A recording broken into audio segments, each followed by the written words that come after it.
Aujourd'hui, je te partage mon travail de la semaine. J'ai déjà demandé à quoi ressemble une semaine d'un trader ICT SMC, mais pas celui d'un trader Instagram.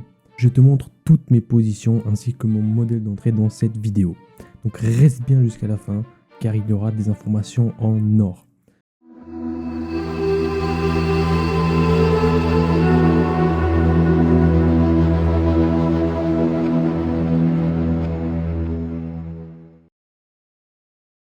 N'hésite pas, si la vidéo te plaît, à t'abonner, à liker et c'est parti. Pour le récap de la semaine, les amis, donc une semaine à combien? Une semaine à 8,7 R. Ok, donc une excellente semaine. On prend 5 positions au total, on prend 2 TP, 2 BE et un SL, donc c'est très bien. Une semaine avec beaucoup d'opportunités, beaucoup d'occasions. On a su les saisir et au final, on s'en sort super bien. Donc, je vais vous détailler toutes les positions. Restez bien toute la vidéo, les amis, car c'est tout au long de la vidéo que je vais vous donner des informations importantes concernant les trades et je vais vous dévoiler exactement aussi les modèles d'entrée. Donc, c'est parti. On commence notre analyse avec le H4. Comme vous le savez, on commence toujours nos analyses par les plus hautes unités de temps et ensuite on descend. D'accord? On commence par le daily, ensuite le H4, le M15, etc., etc. Deux choses que vous devez retenir sur le H4, les amis, c'est qu'on a eu seulement cette semaine 2 structures. Ok, je me suis retrouvé dans 2 structures cette semaine. Donc, on commence la semaine le lundi. Donc, le lundi, il est ici, d'accord? On commence la semaine ici. Et ici, vous allez vous dire, ok, mais regarde, on est dans ce range, Sleepy, on est entre ce high et ce low. Pourquoi tu me dis qu'il y a 2 structures? On avait ici cette première structure qui était un high à ce niveau-là, un low à ce niveau-là. Et vous voyez qu'ici, comme je vous ai appris, pour ceux qui suivent les vidéos de formation, disponibles sur YouTube gratuitement d'ailleurs, hop, ici, le prix ne break pas. On n'a pas de BOS, on a simplement une prise de liquidité. Le prix revient dans de la supply et ensuite il va break. Ok, donc tant que le prix n'avait pas break ce low avec le corps d'une bougie, ok, j'étais tout le temps entre ce high et ce low pour chercher des ventes. Ok, ensuite, si on passe en M15, donc voici la semaine, ça c'est la semaine en M15, boum, je vais vous montrer les positions. Donc on a ici une première position le lundi, ok, qui nous a rapporté 4,4 R, donc c'était un long que j'ai pris sur AU qui m'a rapporté 4,4 R, donc très très belle position. Ici, on est mardi, j'ai pris un BE, d'accord, ici c'est dommage car vous voyez, mon niveau de TP, il était à ce niveau-là, ok, et le prix, il est venu seulement à 3,5 pips de mon TP avant de venir me BE. Et donc, j'ai pas pris mes 5 R, donc c'est dommage. Ça arrive, même très souvent, ça arrive très souvent, mais c'est comme ça. Et ensuite, mercredi, bon, ben, pas de position pour moi mercredi, j'ai rien trouvé d'intéressant. Et jeudi, je prends directement un SL pour commencer la journée et un BE par la suite. Ok, donc, je n'ai plus rien repris le jeudi, j'ai pris seulement un SL et un BE. Et ensuite, le vendredi, les amis, donc voilà pourquoi il faut rester attentif jusqu'à la fin quand on fait du trading, c'est que le vendredi, on a eu une occasion après les annonces qui nous a rapporté 5,27 R, pardon, et on aurait pu target bien plus bas, sachant qu'on est pro-trend, donc on aurait pu prendre par exemple 13 R, mais moi j'ai voulu voilà, finir mon vendredi assez rapidement, donc je me suis arrêté à 5,2 R, ok. Donc c'est parti, on va commencer avec le lundi, je vous détaille les positions, enfin la position du lundi, pardon, et let's go. Comme je vous ai dit, le lundi, on était, comment? On était bearish, ok. On était bearish, et donc quand on était bearish, en H4, je me dis, je veux chercher des vents. En passant sur le M15, qu'est-ce que je vois? Je vois que le M15, lui, par contre, il est bullish. Okay, donc, j'ai un H4 qui est bearish et j'ai un M15 qui est bullish. Donc, qu'est-ce que ça veut dire? Ça veut dire que j'ai une contre-confluence de mes unités de temps. Donc, qu'est-ce que je vais faire à ce moment-là? Est-ce que je vais prioriser, on va dire, les achats ou est-ce que je vais prioriser les shorts? Eh bien, les amis, on va prioriser quoi? Les shorts. Ok, pourquoi? Car tout le temps, les unités de temps plus hautes que celles où vous êtes actuellement, donc mon H4, il aura forcément plus de valeur que mon M15, etc. Ok, donc j'ai cherché des shorts, etc., etc. Mais je vois quand même qu'ici, on a quoi? On a de l'Indusment sous ma demand, ok. On a de l'Indusment, on a une demand qui est valide car c'est un flip. Ils ne savent pas ce que c'est un flip. Regardez ici, le prix, boum, il réagit sur cette supply, il réagit sur la supply et il break, il laisse derrière lui une zone de flip. Cette zone de flip, elle a de l'Indusment, elle se fait liquider. Et ensuite, dedans, j'ai mon modèle d'entrée. Donc, pour le coup, moi, je me suis dit, ok, même si je suis bearish H4 et que je cherche des ventes, ça ne me dérange pas de chercher des shorts à très très peu, on va dire, de RR. Ok, mon objectif, c'était pas de target le high. Ok, pourquoi? Car justement, mon H4, il est bearish, je m'attends à faire des plus bas. Donc, je me suis dit, je vais prendre un scalp très très rapide. Et c'est ce que j'ai fait. J'ai pris un scalp très très rapide. Il a duré au total 1h15. Donc, bon, ok, c'est peut-être pas le scalp le plus rapide pour certains d'entre vous, mais pour moi, ça l'est avec ce plan.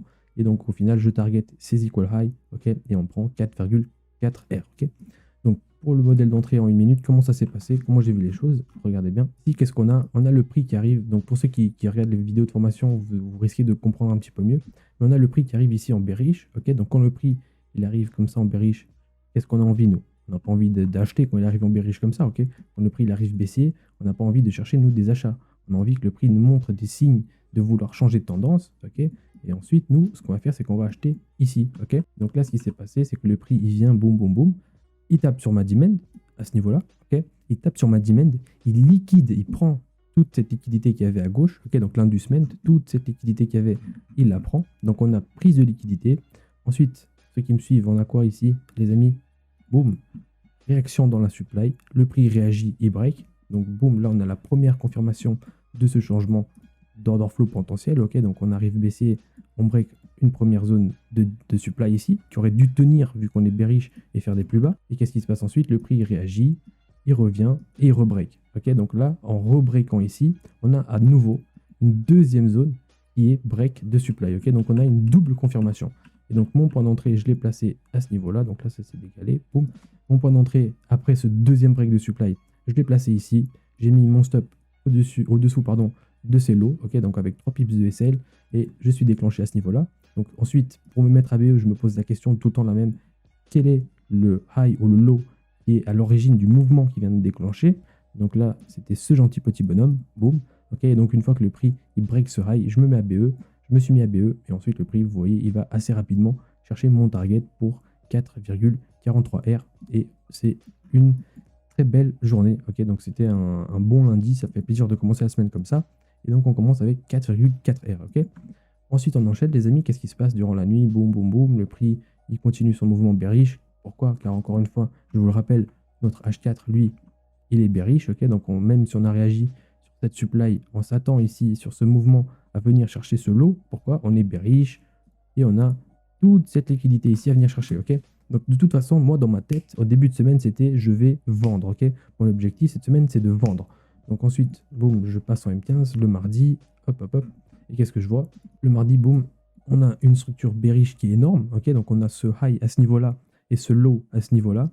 Et donc moi, mon objectif, c'était de quoi? De continuer cette tendance baissière et de suivre cet order flow baissier. Quand vous voulez suivre votre order flow baissier, qu'est-ce que vous faites? Vous vous attendez des zones claires et des confluences en 15 minutes. Ok, et donc là, qu'est-ce que je vois ici? Donc on avait cette prise de liquidité à ce niveau-là, la réaction, le break. Ok, donc là, on a clairement les supplies qui sont en contrôle sur les demands. Pour ceux qui ne savent pas ce que ça veut dire, eh bien, c'est tout simplement quand on a, par exemple, un prix qui arrive baissier, donc on a les supplies qui contrôlent le marché et les demands à ce niveau-là qui se font break, qui se font casser. Ok, et donc là, on peut dire qu'on a un order flow pardon, bearish. Et donc ici, on a un order flow bearish, on a des zones valides de supply, etc., etc.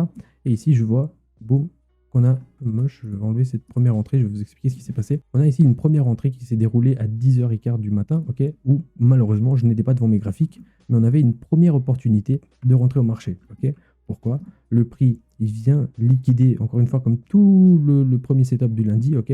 On a de l'inducement sous la zone, le prix, il vient, il récupère cet inducement, on a le modèle d'entrée et on a le mouvement baissier. Seulement, moi, à 10h30, je n'étais pas pardon, devant mes graphiques. Donc, si on passe aux 1 minute, je vais vous expliquer plus en détail ce que j'ai fait. Mardi, ici, boum. Donc, la première entrée, vous voyez, elle était à ce niveau-là. Et ici, vous voyez que je n'ai pas attendu, à ce niveau-là, je n'ai pas attendu cette double confirmation comme enfin, je n'aurais pas attendu cette double confirmation comme pour le setup précédent. Pourquoi? Parce que dans le setup précédent, on prenait des achats. Alors que notre H4, lui, il est bearish. Donc, c'est aller contre la tendance. Là, mon M15 et mon H4, les deux sont bearish. Ok, donc, est-ce que j'ai envie d'attendre des confirmations à l'infini pour rentrer au marché? Non. Ok, je sais que je suis bearish, je sais que je peux prendre des ventes. Donc, dès que j'ai une confirmation, boum, je rentre au marché. Ok, et ici, au niveau de ce break, quand le prix, bim, ici, break cette demand après avoir réagi dessus, voilà, j'aurais pu poser, par exemple, un ordre à ce niveau-là.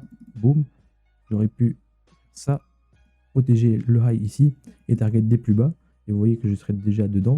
Et ensuite, le prix, ben voilà, il fait son mouvement baissier. Moi, j'étais pas là. Mais de toute façon, il revient et il me BE. Enfin, il m'aurait BE. Et du coup, je me suis dit, ok, bon, Sweepy, là, tu es devant les graphiques. Tu n'as pas pu prendre cette position. Déjà, je m'en mordais un petit peu les doigts. Même si c'était un BE, je m'en mords tout le temps les doigts de ne pas réussir à prendre des positions quand je suis pas sur les graphes parce que je ne suis pas attentif. Ok, donc là, c'était clairement car je n'étais pas attentif. Et du coup, je m'en voulais un petit peu et je me suis dit, bon, j'ai quand même une première confirmation ici de ce changement d'order flow. Si le prix il revient, qu'il prend la liquidité et encore une fois, il réagit sur une demand et il break, là, j'aurai une double confirmation. Donc, ça me dérange encore moins de prendre position, ok?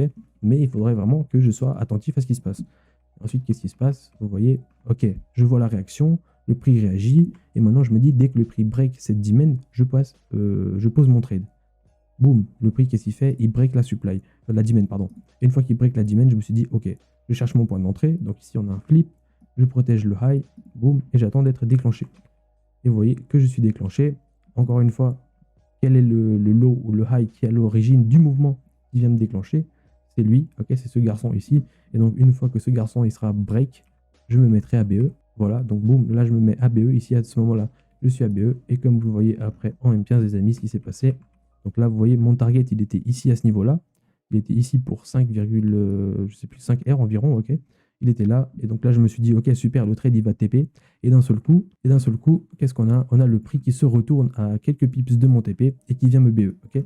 Donc ça, psychologiquement, il faut être prêt. Les amis, je vous ai déjà expliqué pour ceux qui sont dans la team Evo, il faut être prêt psychologiquement. Ça arrive, mais très très souvent, ça vous arrivera toute votre vie si vous faites du trading SMC. Ça vous arrivera toute votre vie. Vous ne pouvez pas l'éviter. Donc habituez-vous à ça et travaillez votre psychologie pour ça, ok. Ne vous en voulez pas. Ne faites pas du revenge trading. Donc du revenge trading, c'est-à-dire, ok, j'ai pris un BE, j'aurais dû prendre ce trade, j'ai pris un BE, je sais que le prix va chuter, donc je vais chercher des ventes, des ventes, des ventes, des ventes, des ventes, ok. Ça ne sert à rien. Pourquoi? Déjà, vous voyez ici le prix, vous aurez liquidé quoi qu'il arrive avant de faire le mouvement baissier. Donc vous aurez pris 4 ou 5 SL pardon, avant le mouvement baissier et vous en serez encore plus pendu les doigts. Donc vraiment, contrôlez-vous. Je vous dis ça parce que j'ai déjà eu des cas d'étudiants qui justement remplissent des positions vendeuses, car ils ont pris un BE juste avant ou un achat et ils n'ont pas pu TP. Donc contrôlez-vous, travaillez votre psychologie et ne vous faites pas avoir par ce genre de cas, ok? On enchaîne les amis, donc qu'est-ce qui s'est passé ensuite? Donc toujours bearish, on était une semaine vraiment très très très bearish, toute la semaine carrément on est bearish, ça descend, ça descend, ça descend. Le mercredi ici, j'ai pas trouvé d'occasion, ok? Donc là le mercredi, je n'ai pas trouvé d'occasion, il n'y avait rien pour moi d'intéressant, que ce soit niveau vente ou niveau achat. Donc ce que j'ai fait, c'est que j'ai attendu tout simplement le jeudi, ok? Et le jeudi, qu'est-ce qui s'est passé? Je vais vous montrer en H4. Boum. Le jeudi, c'est à ce niveau-là. Voilà. Donc le jeudi, on avait déjà, ok, le jeudi, on avait déjà cette nouvelle structure H4. Donc le high à ce niveau-là, ce low à ce niveau-là. On avait déjà pardon, cette nouvelle structure. Et donc moi, je me suis dit, ok, super. Maintenant, j'attends un retracement du prix. Ceux qui suivent encore une fois la formation, quand on a un break de structure ici, et quand on a un BOS, et ben, c'est le meilleur moment pour le prix de faire sans retracement, okay, de retracer quelque part dans une zone de valide, dans un ordre bloc ou quoi, et ensuite refaire un mouvement impulsif baissier pour venir récupérer ce lot à ce niveau-là, ok. Et donc moi je me suis dit, ok, on a eu le break, maintenant j'attends le retracement, et une fois le retracement terminé, qu'est-ce que je fais? Je smash les ventes, ok. Donc on repasse en 15 minutes les amis, boum, et ici qu'est-ce qui se passe? Hop, le prix revient, donc comme je vous ai dit, hein, il revient sur des zones de supply qui moi m'intéressaient bien, et vous allez vous dire, ok, mais comment tu fais Sweepy pour vendre au marché quand tu es bearish H4 et que tu es bullish M15? Alors regardez bien ici ce qui s'est passé. On avait cette structure ici en M15, ok, donc ce high à ce niveau-là, ce low à ce niveau-là, et retenez bien ce que je vous ai dit à 30 secondes, le meilleur moment pour le prix pour effectuer un pullback, c'est quand? C'est après un BOS. Et qu'est-ce qu'on a ici? Eh bien on a un BOS, ok. Donc automatiquement, quand j'ai vu ce BOS en M15, je me suis dit, ok, le prix il break de structure, donc il va devoir retracer à la vente. Et moi en H4, je suis vendeur, donc je veux chercher des ventes. Donc j'avais mes 2 unités de temps qui m'indiquaient Sweepy cherche des ventes, ok. Donc c'est ce que j'ai fait. Malheureusement, ça ne s'est pas très bien passé, vous allez voir. C'est ce que j'ai fait. Boum. Et ici, voilà. Ici, d'entrée de jeu, je me prends bien, un SL très très net, ok. Donc je pose mon ordre dans la réaction, comme je vous ai dit, vu qu'on est bearish, j'ai pas envie d'attendre une double confirmation, j'attaque. Et ici, on a la réaction et le break. Je me suis dit, ok, c'est parti, je smash ça, je rentre en position. Et le prix, très rapidement, bah, il me SL. Donc je me suis dit, ok, pas de problème. Si j'ai une nouvelle confirmation dans la zone, je vais pouvoir reprendre position. Chose qui s'est passée, boum. Sauf que cette fois, le prix il me déclenche, il me met à BE et il me BE. Et donc là, je me suis dit, ok, j'ai pris 2 positions, ça s'est pas très bien passé. J'ai voulu arrêter ma journée à ce niveau-là. On était déjà un petit peu tard dans l'après-midi. Je me suis dit, ok, ça suffit. En plus, on a les annonces à 14h30. Donc je me suis dit, stop la journée. Et on finit avec un BE et un SL, les amis. Et ensuite, ça va être important ce que je vais vous dire. Si on arrête là, ok, si on s'arrête à jeudi et qu'on regarde les résultats, et ben on se dit, ok, bon, j'ai pris 4,43 R le lundi, j'ai pris un SL le jeudi, donc ça fait au total 3,43 R, vu que tout le reste n'était que des BE. Et donc je prends 3,43 R la semaine. Est-ce que le vendredi, je vais trader? Certains d'entre vous vont se dire non, Ok, j'ai fini ma semaine, c'est déjà excellent. Et d'autres vont se dire, ok, mon trading, moi j'ai des horaires fixes, donc je vais m'y tenir et je vais aller jusqu'au bout. Et choses à faire, ok, choses à faire, ce que je vous conseille. Pourquoi? Car ici, on a une occasion qui s'est présentée à nous à 14h45, donc après les annonces, entre 14h45 et 15h. Donc juste après les annonces, on a une occasion qui est pépite qui se présente à nous, on la prend et vous voyez qu'en espace de 1 heure, eh bien, on prend 5,27 R et on refait notre semaine carrément. Ok, on passe de 3,43 R à 8,43 R ou 47, je ne sais plus. Ok, donc vraiment, les amis, restez jusqu'au bout, restez focus, discipline au max et vous allez voir que les résultats, eh ben, ils vont arriver. Pour vous détailler un petit peu ce trade, cette position que j'ai pris finalement le vendredi en fin de journée, qu'est-ce qui s'est passé? Ben, vous voyez, on est bullish, ok, les amis, on est bullish, boum boum. Et qu'est-ce qu'on a ici à ce niveau-là? Qu'est-ce qu'on a ici à ce niveau-là? On a un break de structure, ok. Et comme je vous ai expliqué déjà 2 fois dans cette vidéo, break de structure est égal à retracement de la part du prix. Je m'attendais de toute façon à ce que le prix retrace à un moment donné à la vente, même si après il voulait faire des mouvements haussiers. Moi, je voulais prendre ce mouvement baissier, ok. Et je vois que le prix ensuite il revient ici sur une zone H4. Donc je me suis dit, ok. Le prix il est sur une zone H4, donc il y a déjà un gros potentiel qui nous fasse un mouvement baissier. Et en plus, je m'attends en M15 à un retracement baissier. Donc c'est le jackpot pour moi. Je me suis dit, c'est nickel, c'est ce que je veux comme setup. Et ce que je fais, c'est que je passe en 5 minutes.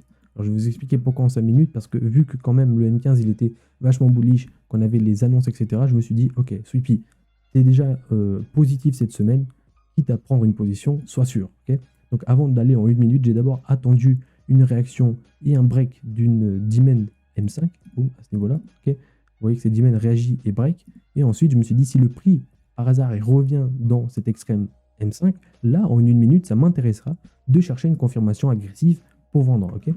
Et regardez bien, boum, durant les annonces, qu'est-ce qui se passe? Les annonces tombent, ok. Les annonces tombent, le prix revient dans ce fameux extrême M5, ok. Mais vous voyez que, bon, durant les annonces, déjà, on ne prend pas de position et c'est très volatile. Donc, je me suis dit, Sweepy, on va attendre. Donc moi j'attends tout le temps 15 à 30 minutes avant de reprendre une potentielle position après annonce. Ok, je me suis dit, Sweepy, attends. Si le prix est chain sur cette supply de l'annonce, là tu pourras chercher des ventes. Ok, et donc là on a eu un setup qui était vraiment parfait, qui était pépite. Pourquoi? On a le prix qui nous a généré ici de la liquidité en dessous de notre supply. Ok, ensuite, qu'est-ce qu'il fait? Il vient récupérer cette liquidité à ce niveau-là. Il réagit sur ma demand, il la break. Donc, j'ai mon modèle d'entrée, j'ai une prise de liquidité, c'est encore mieux. Je rentre, ok? Donc, je rentre en position, je place mon ordre, je suis déclenché à ce niveau-là.